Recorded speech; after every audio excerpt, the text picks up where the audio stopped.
Някой беше казал, че няма нищо по-хубаво от лошото време. Не знам за вас, но това не важи за мен. Лошото време, есента и зимата ме потискат. В този сезон ми се иска да не съм тук. Иска ми се да съм прелетна птица, която да отлети до топлите страни, да съм мечка, която да заспи в някоя пещера и да се събуди на пролет. Личният ми психиатър ме посъветва да си разнообразя живота. Театър, опера, концерти. Оф, дори и това не ми се гледа. Какво да направя? Чувствам се като в капан.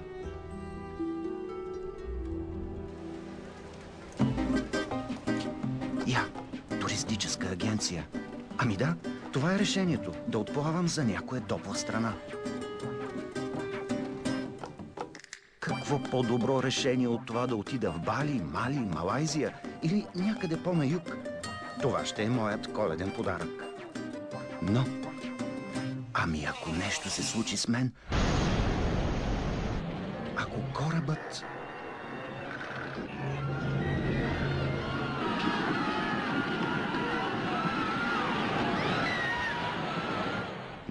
Не трябва да се оставям на случайността, а да взема нещата в свои ръце.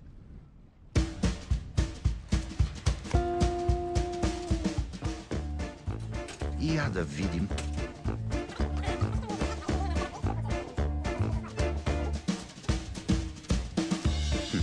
Защо няма от моя цвят? Това по мярка ли ми е?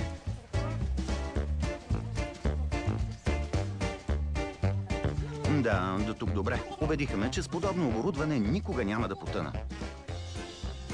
Но ако попадна в ледени води, нали трябва да мога и да се измъкна? Я да взема мерки.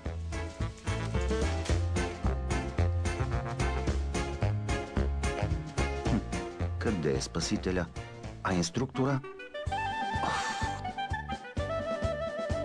Нищо, ще се справя сам. Къде е по-плитко? Не, първо трябва да загрея. Дали е достатъчно топла? С моя синузит като нищо мога да си проваля круиза. Това какъв стил беше? Колко е приятно, колко е топло. Направо не ми се излиза. Така, вече съм по-спокоен. Все нещо мога да направя при корабокрушение. Не може да бъде. Този не. Този също.